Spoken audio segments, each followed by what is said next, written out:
Imagine spending 155 million euros on what was supposed to be your dream home, only to discover 14 years later that it's too small. That's exactly what's happening at Juventus right now. While other clubs are content expanding their stadiums, Juventus is reportedly considering building a completely new stadium, potentially scrapping their beloved Allianz Stadium that opened just over a decade ago. But here's the explosive part. This is the same club that was caught in the 2006 Calciopoli match-fixing scandal, forced into relegation, and stripped of 2 Serie A titles. Now they're planning the most expensive stadium project in Italian football history. In case you forgot, Allianz Stadium wasn't just a stadium. When it opened, it became the first fully club-owned ground in Serie A. Now, Juventus could become the first Italian club to build 2 state-of-the-art stadiums in just over a decade. Today, we're breaking down Juventus's shocking new stadium plans, the billions on the line, and the massive controversy surrounding it. Let's get into it.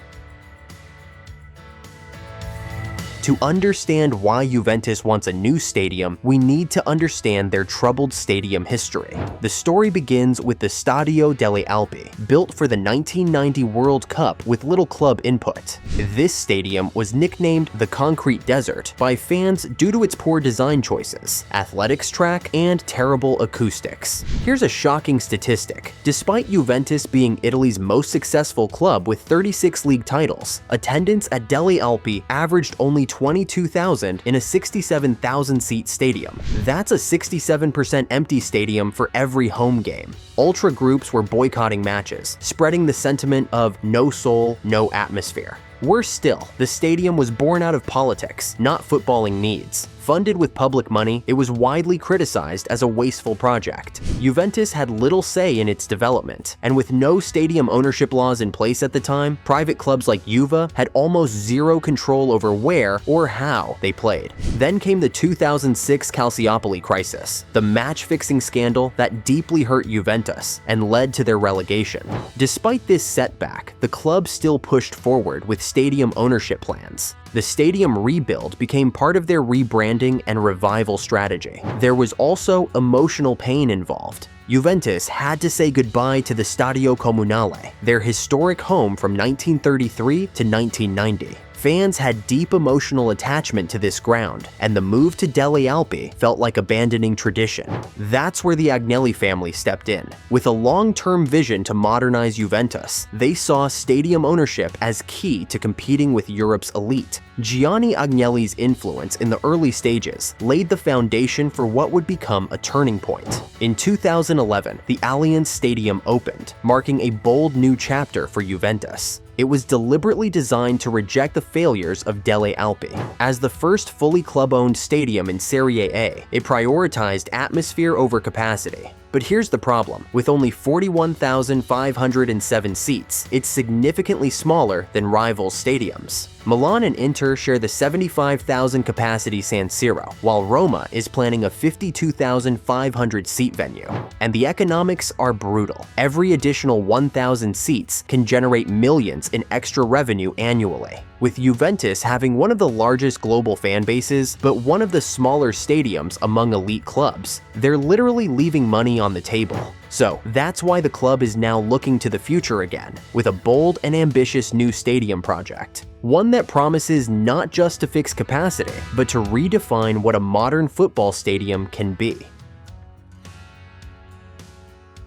Now, let's talk about what the new stadium could look like. Francesco Gianello, Juventus's facilities management director, revealed their vision. We are not working to expand the capacity of the stadium, but we are thinking about the evolution of a new generation stadium. What does new generation stadium actually mean? This isn't just about bigger capacity. It's about creating venues that adapt because audiences are changing. The new concept includes retractable sections that can be reconfigured for different events. Imagine seats that can be moved to create concert pits, or sections that transform into esports arenas with massive LED screens. As for capacity, some reports mention a venue that could accommodate over 110,000, but that's likely for concerts and large-scale events. For football matches, a more realistic number is 65,000 to 75,000, enough to put Juventus back in competition with Europe's elite venues. The design philosophy draws inspiration from venues like SoFi Stadium in Los Angeles, a $5 billion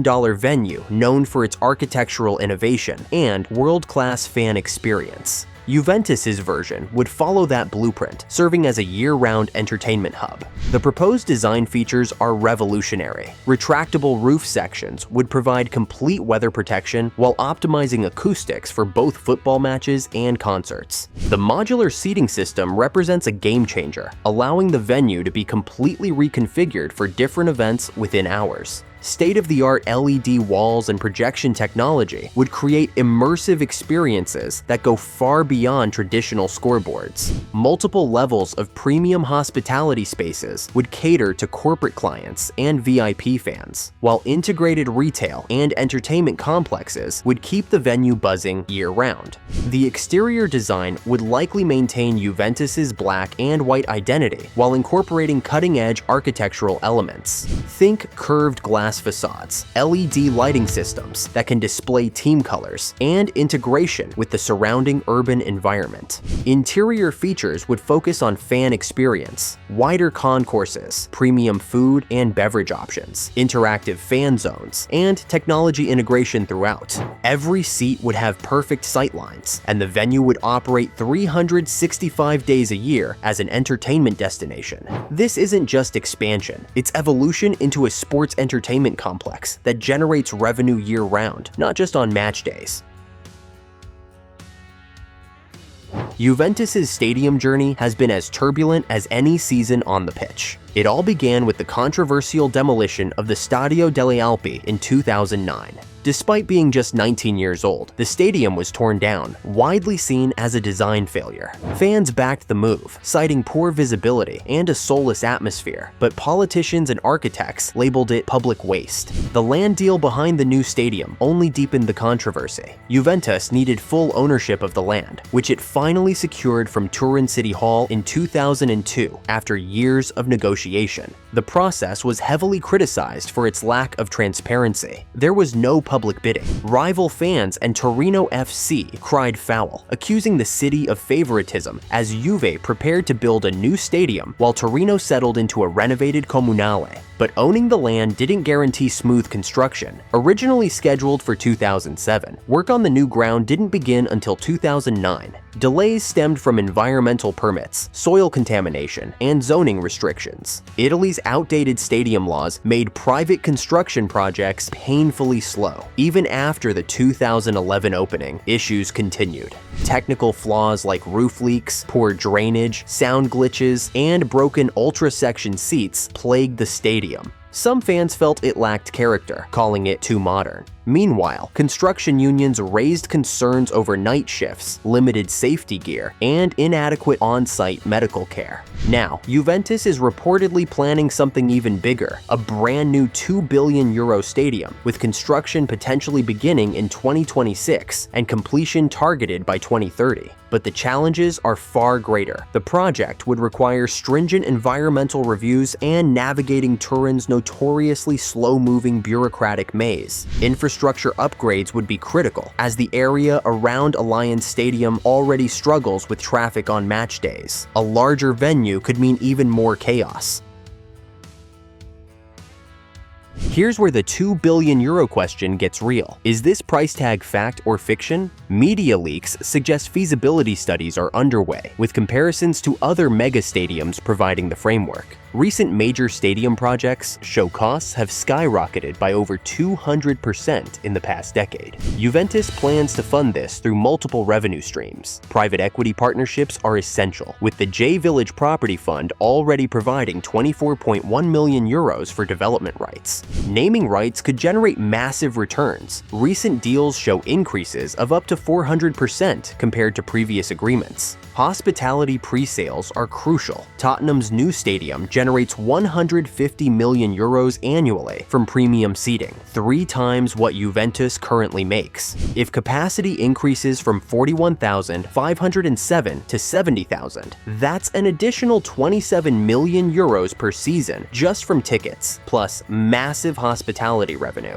The Agnelli family and Exor's role will be decisive. As owners of both Juventus and Ferrari, they have significant financial resources, but their final decision could make or break the project. The family has already invested heavily in recent transfer markets and needs massive revenue streams to sustain this level of spending. But there are serious risks. Serie A's financial challenges compared to wealthier leagues make this a massive gamble. Fan concerns about pricing out traditional supporters are real. Will corporate hospitality become unaffordable for working-class fans? The business logic is clear: unlocking commercial value to compete with Europe's biggest clubs. Modern venues generate 60% more revenue than traditional stadiums through year-round operations. But success is required to justify this scale in a league facing economic pressures. The real question isn't whether Juventus will build this stadium, but whether they can afford not to.